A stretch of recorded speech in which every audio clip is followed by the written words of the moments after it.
Well, first of all, let me say thank you to Greg, not only for the kind words, but also for, on behalf of the organization, for his leadership over the last 6 months.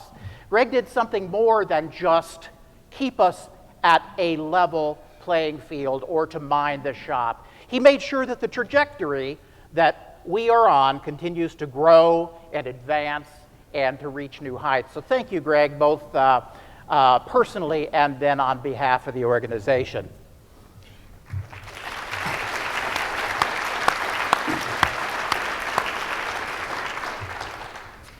When Bruce called me in September to offer me the position here, I circled a date on my calendar, January the 4th, because that's the day that I begin to be a member of this particular group, this particular organization, and this wonderful group of talented individuals. But today, I'm still employed by Oregon State University until December 31st. And because of that, there's one difference between me and all of you today. I'm on vacation. And you all are at work. But just because I have to take a day of vacation, I would not have missed this opportunity to spend time with you today. I couldn't be more pleased to be here. As a matter of fact, it's probably not a real bad day to be in Ohio. And out of the Pacific Northwest. We've had 9 straight days of rain, and I checked the Weather Channel this morning, and the 10-day extended forecast is for 10 more days of solid rain. So being in Columbus and out of 18 days of rain is a good thing. So it can honestly be said that, yes, I am on vacation in Columbus, Ohio, enjoying the weather, okay? So over the last couple of weeks, you've had an opportunity to submit some questions that you would like me to take a shot at answering. Well, we received about 20 questions, and I have roughly 26 minutes to answer those 20 questions, so needless to say, I will be somewhat brief as we work through these questions. So I'll be working back and forth between the questions and trying to engage with you as I share some of my thoughts about what in my view might be some things that we want to think about in the coming years. So first of all, the first question was a very, very simple one. What's your vision for the future of extension? Okay. So 3 things about vision that I'd like to talk about first of all. First of all, the vision must be shared. I could share some of my thoughts about the future of extension, and as was said earlier, there are probably more ideas about the future of extension, or as many ideas about the future of extension as there are people in the room. So my ideas are not the only ones that we need to consider. It absolutely must be a shared vision for where we head together. The important thing, and one of the fortunate things, is we have just concluded the Vice President's conversations on the future of extension. You've had an opportunity to see what that group has put together over the last couple of years with information and knowledge that is not designed, of course, to be constraining, but to be enabling. We have, through that process, identified a number of different scenarios for the possible futures of extension. Possible futures. Now it's our turn to decide what our preferred future for Ohio State University Extension is going to be. That's where we sit at this particular point in time, taking the information ahead of us, or that has been presented to us, and making that tough decision about what will be the direction that we head. And that's going to be a group process, so shortly after the first of the year, I want to engage once again with our administrative team and the steering committee that did the work on the conversation on the future of extension, and begin the process of taking that information and deciding upon our preferred future, translating vision to action. Look on the board over there. Innovation in action, that's the appropriate theme. We're taking the innovation, and we need to do the things now that are going to help us achieve our shared vision. Secondly, one of the things that is also important is that the vision for the Extension Service can't be something that we do totally by ourselves. We have to also understand that vision has to be aligned with a broader context. The university, we have discovery themes, right? The college has a strategic plan. And I would be remiss if I didn't talk about the university as a whole really trying to discover what it wants its outreach and engagement agenda to be. Well, no one has told me, and I don't work for the university yet, so no one's told me I can't say this, but I envision the Extension Service, or OSU Extension, as being the flagship of Ohio State University's outreach and engagement agenda. I look at us as a flagship.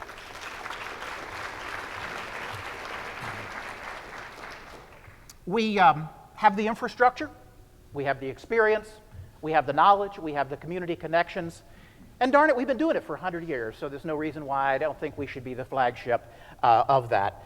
And then finally, once we do decide upon our preferred future, and once we do decide the action steps that we want to take to achieve that future, everything that we do as an extension service or as an extension organization needs to focus on achievement of that vision that we set for ourselves.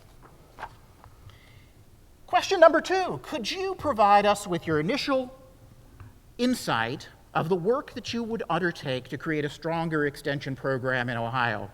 Well, two things. One of those is I want to make sure that we have the tools that we need to do the job. And by that, I'm really talking about our communication and education infrastructure, high-speed connections, and the appropriate things that we need in counties to do the business of a next century extension service. So one of the things I'd like to do, and I know we've done this periodically, but I really would like to see us do kind of an inventory of where we stand on communication, electronic technology in the counties. We can't operate in a 21st century extension service without high-speed internet connections, video conferencing, and those different type of things to make our work even more efficient. And then secondly, the other thing that I would say for us is we need to not only diversify the funding base, but expand our funding base. Sometimes extension services across the country have focused on switching one income source for another. If something goes away, we replace it with another. Well, that's insufficient. We have to grow our funding base for the extension service in Ohio. One of the ways that I think is important to do that is through philanthropy and private giving. One of the things that we have had a lot of success with at Oregon State University is endowing county extension positions for perpetuity, particularly in the 4-H program, where we don't have to worry about the ups and downs of budget cycles in the economy and whether or not we can afford a 4-H position in a county. We have endowed that position, and the income from that endowment funds that position for perpetuity. We can do that for all of our program areas. And what that means is working in a little bit different way in terms of how we think about private giving and philanthropy. We need to focus on major gifts. We're talking about 6- and 7-figure gifts, not 3-figure gifts, okay? So a lot of these endowments came from estate gifts that someone has left to extension to fund that position. We need to think about that to make sure that we have positions in our counties for perpetuity. Oh, here's a good one. How fast do you intend to move in making changes? Well, that kind of reminds me about the question about how fast must you run to outrun a bear? Have you heard that one? What's the answer? Oh, just slightly faster than the guy with you, right? Okay. So moving fast only when being chased is probably not a really good idea or a really good philosophy about change, okay? Only when you're stressed or pressured you make changes. Or if you're not stressed or pressured, every 100 years, gosh, it's time to change, isn't it? Okay, every 100 years. Or when we have a change of leadership or something happens that kind of creates that critical incident when it's time to reevaluate what we do. You know, there was a saying once that said, when the going gets tough, extension restructures. And that shouldn't be the way that we look at change. And what we heard from the steering committee on the vice president's conversations on the future of extension was really about we need to make innovation. And whether you call it As folks have said before, some of the writers about organizational change have talked about, Senge talked about the learning organization, and they talked about CQI, continuous quality improvement, that it's an ongoing process of always questioning, are we doing the right things and are we doing them the right way? It needs to become a part of our culture, and I want to make sure that I reinforce what I heard from the conversations, that we have to continually think about change, not only when critical incidents suggest that we do that. There are going to be some things, I think, that don't really involve additional study, as Bruce suggested. There's some things that will probably change right away, but a lot of other things will take some additional review. So who or what is this is the next question. Who or what is our biggest threat or competitor, and why? Well, this might surprise you, but as I thought about that question, one of the things that seems to be a large threat towards an organization that makes their living on communicating science-based information is what I've heard people refer to as the war on science. And I'm not talking about that in the political sense, okay? So take that out of your minds. I'm not talking about the political war on science. What I'm talking about is the public skepticism of science-based information. And that particular skepticism touches everybody in this room. So examples include GMOs, climate change, fluoridated water, nutrition, resistance to antibiotics, pollution, parenting, and vaccinations. The resistance or the skepticism that the public has about accepting the science-based information that we're able to present, is a true threat to our organization. For example, having spent 10 years out on the West Coast now, I learned that in the 50s there was an activist group in Portland that successfully blocked putting fluoride in the water because they believed that it was a communist plot to poison the American people. Just last summer, there was a ballot measure in Benton County, and if you don't know Oregon, Benton County is the county in which Corvallis sits, and Corvallis is the home to Oregon State University. But last summer, there was a proposed ballot measure in Benton County that would require farmers to plow under any genetically modified crops within 60 days of passage of the measure, and would ban any work at Oregon State University that involved recombinant technologies.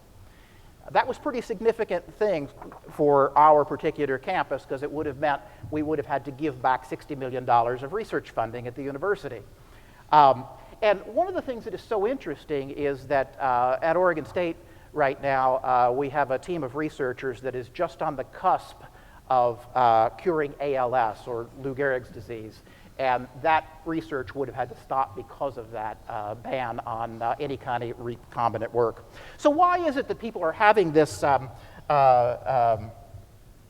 skepticism? Well, a lot of times personal experience doesn't match what science is saying. Sometimes we experience pretty low levels of scientific literacy, I think, among the population. Conflicting findings. Sometimes we rush things to publish that aren't necessarily fully founded to be true. Perceptions sometimes that researchers are influenced by the funders' desire for favorable results. So what does that mean for us? Two things. We have to have a steadfast commitment to our organizational integrity. And again, that was a piece that came through in the Vice President's conversations, that organizational integrity is going to be an important piece of our future. And then number two, there's an emerging field of study around communicating science. And I think we have to be better at communicating our science in terms that people can understand. The third, what are your the next question, the top 3 to 5 priorities for the first 6 months? Well, since the question was 3 to 5, I picked 4. 4 things. One is get to know Ohio. If you visited one county extension office, you visited one county extension office. So one of the things that I want to make sure is get out to county extension offices as much as I can in the first 6 months. I can't say, or I'm not going to make a promise that I'm going to get to all 88 in the first 6 months or all 88 in the first year, but my track record is such. I've been to all 120 counties in Kentucky, where I spent a lot of my time, and all 36 counties in the state of Oregon, so I plan on doing that as long as I'm here in Ohio. Number 2 is develop action plans for achieving the desired future for extension that I spoke about earlier. One of the other things, and the third item, is I want to prepare Ohio for participation in the Healthy Food Systems, Healthy People initiative. Some of you are aware that the Extension Committee on Organization and Policy, ECOP, or the Experiment Station Committee on Organization and Policy, which is ESCOP, have jointly said that nationally we need to have a coordinated effort about food systems and how they contribute to the health of our people in the country. And as we talk about food systems, it goes all the way back to the producer, all the way to the consumer and the decisions that they make about their lives and what they eat and what they provide for their families. So I want to make sure that as we move forward, if there is any federal legislation or funding that supports extension work on healthy food systems, healthy people, that we're ready for it. This is in the proverbial baseball sense, if there's ever been a slow pitch coming right over the plate for the Extension Service, it's this initiative on healthy food systems and healthy people. We ought to be able to hit that one out of the park, involving everybody in the organization. And then the fourth is work towards establishing realistic expectations for the workload of faculty and staff. And I want to help make sure that everybody in the organization sees their work as mission critical. You know, one of the things that we do as extension people, we see a need and we do it, don't we? We see a need and we go after it. And it really doesn't matter lots of times how many hours that, it doesn't matter to us whether it takes a few extra hours to do that. It's just that we want to make sure that someone is recognizing and appreciating the work that we do. And we just need to know that our work is valued, and I want to make sure that everybody in the room knows how important their work is to the mission of the organization. I better pick up my pace here. So here's a long question. This is a 7-part question, but the economic downturn of 2007 to 2013 has created greater variability in the extension educator position. Some extension educators are working multi-county assignments. Some are being asked to work across county lines. Due to fewer people in the system, some are working in one-person offices and some offices are fully staffed. Do you have any plans at this time for more equitable jobs for our extension educators? Do you have plans to undertake greater understanding the variability of the jobs of extension educators, and how might we go about this? Yes, every office is different, and a moment ago I talked about the nature of the kind of people we are in terms of always wanting to do as much as we can, even when resources perhaps are asking us to do a little bit more. But at the same time, I also are uncomfortable about asking people to do unrealistic or have an unrealistic or unworkable workload. So we have to do some important things in terms of deciding, and it almost seems like if we're going to have people working larger areas, we probably have to narrow the scope of the work that they do in those larger areas. Conversely, on the other side, if in fact we want them to be or have a robust portfolio of programming, we may have to shrink the area that they serve. Now, those are really tough decisions because we want to make sure that people across the state of Ohio have understand and appreciate and have an opportunity to benefit from the programs that we offer. But so that might be one of those paradoxes that we talked about before, is how do we make sure enough people have experience with our programs, but also not burn out the people who work with us and for us. So one of the things that I would say is I think one of the keys is that we emphasize advisory councils, both for extension-wide in the counties, and we also have program area advisory councils. One of the things that I think is a key is engaging them in the discussions about what the priorities are in those local areas. And if you do that in terms of working with those advisory councils, and there's an area that you decide to de-emphasize in your county, and you've gone through that process with with an advisory council, I'll back you on that. It is okay. A few years ago, Ohio State, some of you in the audience actually still remember getting ahead by letting go. Do you remember that? Some of you? Because that said that sometimes we do have to let go to be able to devote our resources to new priorities that may even attract new resources. What made Ohio attractive to you? The weather. That's a very easy answer, though, is that Ohio State University, and I know these are some things that you heard earlier, Ohio State University is the nation's premier land-grant university, and not just the nation's, but it is the world's leading land-grant university. And you may not realize this, but OSU Extension is historically the most influential extension service in the nation. There was the political saying, as goes Ohio, so goes the nation. Well, that's not just about politics and the elections. It's also about the extension service.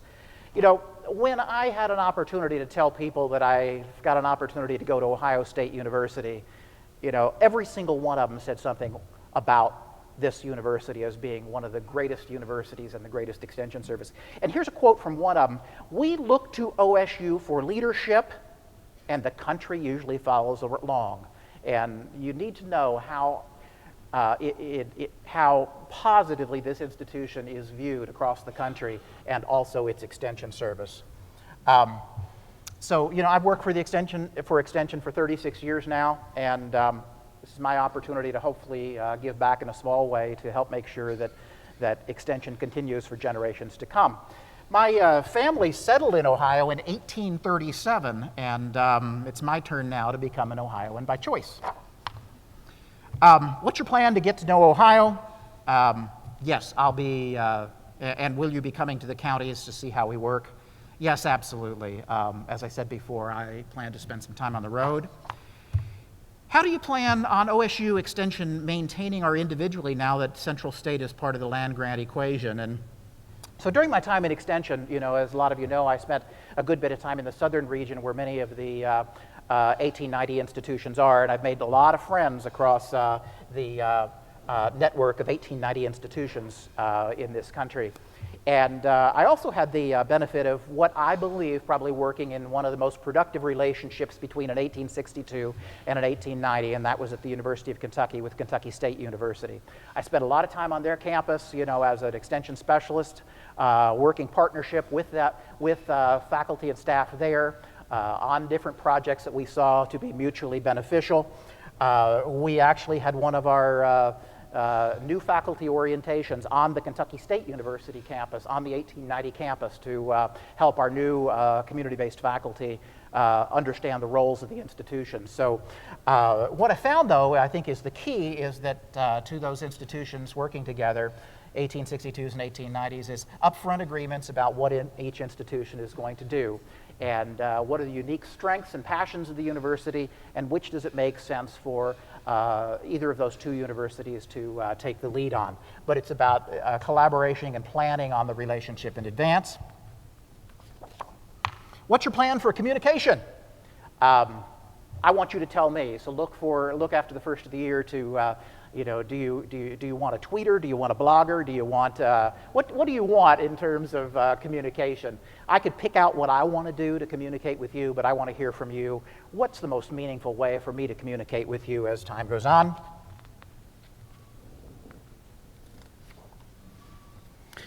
How can we and you promote a university college extension communication understanding between Columbus and the counties, and including the ability to spend locally?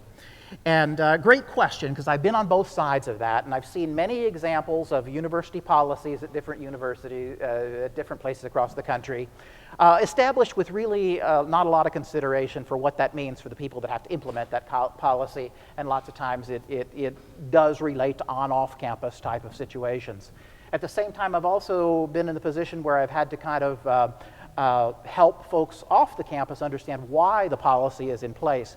One of the things that I think is important and I'm committed to is I and Ron and Bruce and others and the rest of the administrative team are committed to really helping bridge that gap and make that communication, is that when sometimes there's a policy that we need to help folks understand what does that mean for the counties, and we need to communicate that to campus, I'm willing to do that. It's an important piece that we need to think about. One of the examples at Oregon State University that you're dealing with right now is that when we started doing background checks for volunteers, and if you've been to Oregon, you understand that it's a 16-hour round trip from our most remote county to campus, 8 hours each way. So when we started doing background checks, for our volunteers, the answer was, well, we have a DigiScan here on campus. Just have the volunteers come by. So it took a little bit of doing to figure out a relationship, with our county sheriff's departments and those to do that, and you figured that out too. By the way, at 3 o'clock this afternoon, I got to have my fingerprints done, so so that you don't have a criminal working for you. But anyway, that was an example of how we helped. That was how we helped, deal with policies that might be harder to implement in the counties than we think. The next area is really about professional development, and I'm going to skip over that, other than I think I would really like to see us take a look at professional development and career advancement. I think that's a real issue. The bottom line, though, the question I think asks, well, should we have more tenure track faculty in the field? And the way I really like to look at it is that we shouldn't start with the answers, we need to start with the questions. And the questions really are, what are the jobs that we need to do? And we need people to implement programs, we need people to manage programs, we need people to design programs, we need people to engage in the scholarly activities that create new knowledge, and then figuring out the position type that goes with the duty is the way I really like to approach it. So that makes sense to me, but I would like to see perhaps a group or perhaps a task force really focus on the professional development, advancement of career professionals. How do we get extension back on the logo? I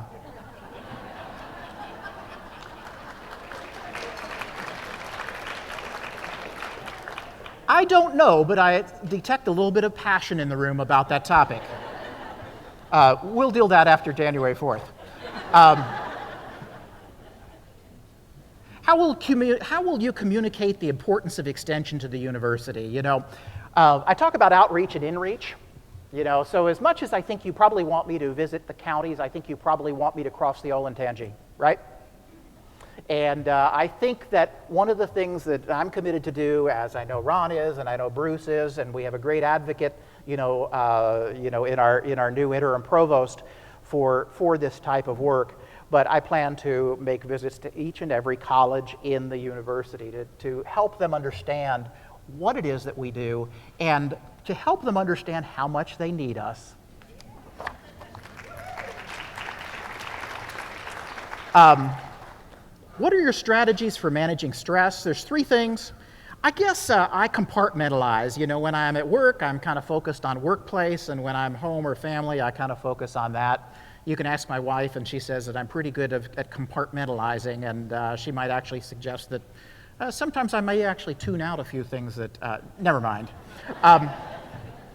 I also reserve specific blocks of time when I don't look at email. We have to do that. And then finally, mind and body go together. I think physical activity is a key. Now, here's the last question, and I hope that this is a fun question and a fun answer. The question is, when you think of fun, how would you describe fun, and what fun is, and how do you handle professional time and family time? So when I moved to Oregon a couple of years ago, I learned 3 things pretty quickly. Is that if you carry an umbrella in the Pacific Northwest, you ain't from around there, okay? That's just not something you do. You just buy, you buy the Gore-Tex and you put it on. You don't carry an umbrella, for crying out loud. And then the first week on the job, 10 years ago, I was asked to go out for coffee with a group of individuals. and who apparently had been doing this for some time. You know, at 10 o'clock in the morning, they walked to the Beanery, which is our local coffee place, and they said, come with us, you know, and I said, no, I got something here on my desk. Someone wisely told me, it said, Roger, it's not about the coffee, okay? Come with us. So I did. And I got into a pretty regular routine of at least once or twice a week walking to coffee with this group of individuals from my office. And so the first thing that I think is so important is to enjoy the people you're with. Fun has to start at the office. Sometimes we take ourselves just a little bit too seriously. And, you know, if you can't laugh in your county office or your campus office or wherever you are, if you don't have that kind of laughter several times a day, you need to think about that environment of the workplace. And then the third thing that they told me is that, this was interesting too, they said, Roger, if you come to Oregon, you need to understand something. Here we work to live, we don't live to work. And when somebody asks you what you do, you don't respond with your job title. In Oregon, they say, you ski, you hike, you sail, you fish, you surf with a wetsuit, you bike, you boat, you rock climb, you play music, you do yoga. You know, it's about what you do with the rest of your life, not only what you do there. And then finally, you know, what do I do for fun? You know, our family loves sports. We love watching sports. We all went up to British Columbia to see a World Cup women's soccer game. Well, you know, we didn't have any vested interest, so we went and saw Canada and Switzerland play, just because we wanted to experience that together.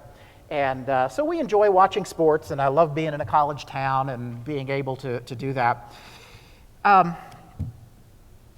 We've also become fans of the Portland Trailblazers of the NBA, and will I switch over to the Cleveland Cavaliers?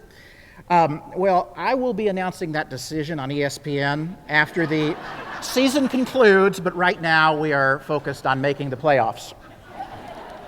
So with that, I will be around with you the rest of the day, and then a little bit tomorrow. It's right about lunchtime. It has been a pleasure so far getting to know everybody in the room, and for those that I haven't had a personal contact with, I look forward to doing that. I also look forward to being here on January 4th to legitimately wear this name tag. So thank you very much.